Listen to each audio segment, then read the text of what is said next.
Maggie Haberman and Jonathan Swan, welcome. Thanks for having us. Thank you. Maggie, first of all, you've been covering Donald Trump for more than 25 years, first as a businessman, then candidate, then president. How much has he changed? It's a really good question. In some ways, not at all.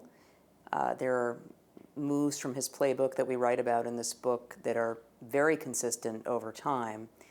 And yet, this presidency, this term, this White House, is really unrecognizable to the last one, because we are looking at a president who is operating so uninhibited based on the fact that he has presidential immunity from the Supreme Court, based on the fact that the Republican Congress members are totally cowed by him, based on the fact that he has a very loyal team around him, and he is really operating on such a pure gut level in a way we just did not see before. Jonathan, you use the term pure Trump in the book. In fact, it could have been a title. What does it mean?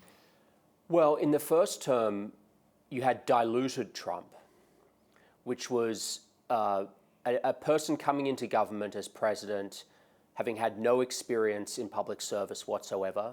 He'd never served in government, never served in the military. It actually made him unique as an American president. And he really didn't understand Washington or know the people involved. So he surrounded himself with well-credentialed strangers, people he barely knew. Many of them, if he had known just a few things about them, if he'd done a little bit of research about them, he would have learned that they despised his worldview, that they thought he was dangerous, and that they saw their own roles as protecting the country and the world from him. So he really resented the effect that they had on his presidency, in many cases talking him out of things that he wanted to do, like starting a massive trade war, pulling American troops out of areas around the world, pursuing more ambitious foreign policies, going after his enemies. And he was determined that if he was ever to get back into power, it would be quite different. And it sure has been. You say in the book that Trump was seeing far fewer polls than during his first term. He was willing to take breathtaking risks that could throw his presidency and the Republican Party into chaos. Jonathan, what does he want to achieve with all that? Well, Maggie and I had a pretty extraordinary encounter with the president at the end of our reporting process for this book, which helped illuminate the way he sees himself, the way he views his own power. We went to the Oval Office. We'd asked for an interview to run through our reporting, to give him an opportunity to respond. And we asked him a question about his own power. He had told one of his allies a year earlier that no American president had been as powerful as he was. We asked him about that. And he asked one of his advisors, a young woman, Natalie Harp, to bring us what he said was a piece of writing written by a historian. Anyway, she brings in this paper, hands it to us, and we're sitting across the Resolute desk from Trump, just Maggie and I, Trump's opposite us, a couple of aides, and he's eager for us to read this document. So we start reading it, and it begins with a sentence saying, Donald Trump is the most powerful man who's ever existed on the planet by far. And then it goes on to compare him to what Trump tells us are the top 10. And it's Mao, Stalin, Hitler, Napoleon, Alexander the Great, Genghis Khan, Attila the Hun, the Caesars, Tamerlane, William the Conqueror.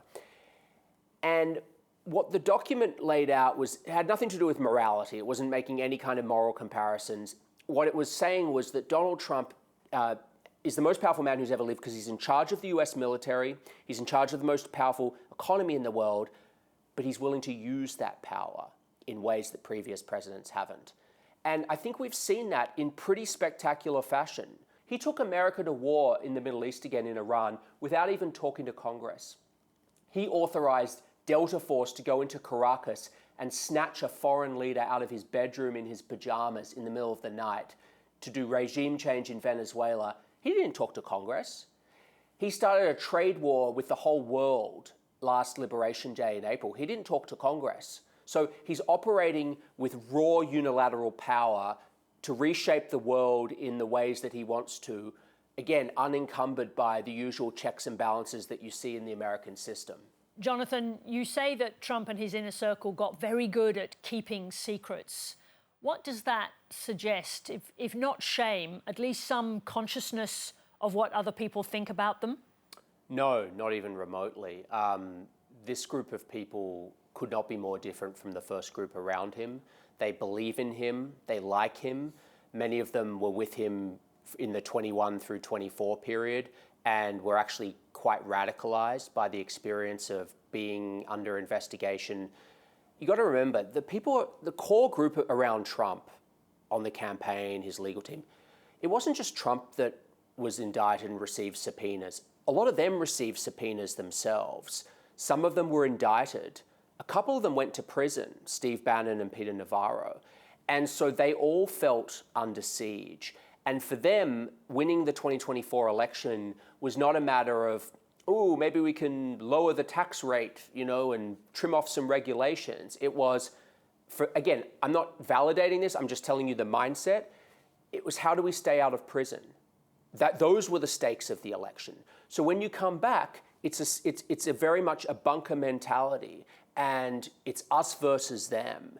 And when Trump talks about an enemy within, which is a quote he has said many times, he's talking about his domestic enemy. Trump sees the biggest enemies to him as not Russia and China and foreign terrorists. He sees it as Americans who oppose him.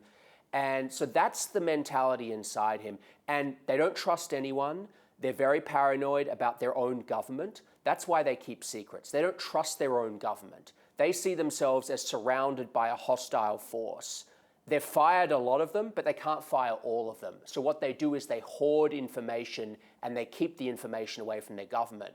I mean, this peace deal, whatever it is, we're living through right now with Iran, the Memorandum of Understanding, the number of people in the US government that had seen that document before it was released to the public was minuscule. You had very senior people at the State Department and the Pentagon and the intelligence community who had no earthly idea what was in that document until it was public. So it's what we lay out in the book, and what I think people don't really understand because they're still viewing Trump through a first-term lens, is the most powerful country in the world is really being run by about 5 or 6 people. Given the day, maybe 7, 8. And that's the world that we try to cover and describe and dig into in the book. Maggie, what, if anything, is Donald Trump afraid of? Good question. It's a really good question. Not much these days, not right? much these days. Certainly in terms of prosecution, as I mentioned before, the immunity ruling from the Supreme Court, he'll say, I'm immune, I'm immune. That came as a result of one of his indictments in 2024, and it's for all presidents, not just him, in the U.S. He's made very clear there's a pardon zone around the Oval Office, this radius, where he's said many times, I'll pardon anyone who's come within 250 feet. Sometimes he says 200, sometimes it's 25, but there's a ring. If you've come that close to him in the Oval Office, or to the Oval Office itself, you'll get a pardon. What I do think that he is afraid of, and this is based on our reporting, and we talk about this some in the book, I think he is afraid for his own physical survival after 2 assassination attempts, and a third that was not an actual attempt, but there was a murder for hire plot that involved Iran, and someone was charged in it in federal court. Right around the time, I think it was right before the Butler shooting in July of 2024. And that is playing out in terms of him not doing as much by way of events. It has played out in terms of him leaving the White House with less frequency. We have seen him in certain spots where he would be more visible in the past and potentially vulnerable. Now, it can be hard to reconcile that with he goes to a massive auditorium or arena for a UFC fight where he's sitting ringside.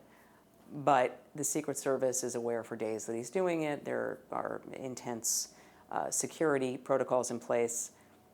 he is, based on everything we have seen, and he even referred to this at one point in the campaign at a rally where he saw something out of the corner of his eye in Long Island. And I was at this event, and it was quite striking.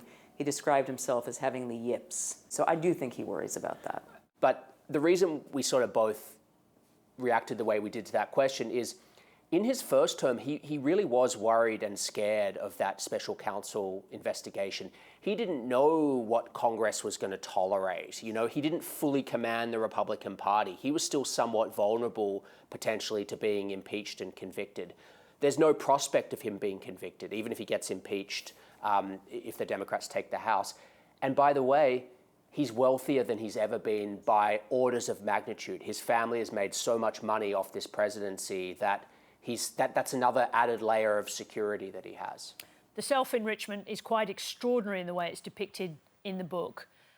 The title is Regime Change. That can obviously mean many things, but, and this is to both of you, can the US presidency recover? It's certainly not going to look like it once did anytime soon. I really can't imagine a world where it does, but that is, in fact, the reason for the title, is that it became clear to us within the first few months of the presidency that we were witnessing a form of regime change in our own country, that this wasn't a typical transfer of power from one administration to another, Democrat to Republican and so forth. This is just a fundamental remaking of the presidency, and not just in terms of how Americans view it and how a president behaves, but how the rest of the world views an American president. I don't see the presidency ever looking like it once did, but what that means for the future, it's hard to say. Look, when you're campaigning for office and you're making grand promises to the public, and then you get into power, let's say a Democrat gets in, and you've just witnessed a president do what they want on so many issues, blow through norms, are you really going to sort of put handcuffs on yourself once he's shown the way, that he's shown that you can just do these things and the public has become somewhat accustomed to it? I think it's going to be very challenging to put that back in the box. Maggie Haberman, Jonathan Swan, thank you very much indeed for joining us. Thanks so much for having us. Thank you.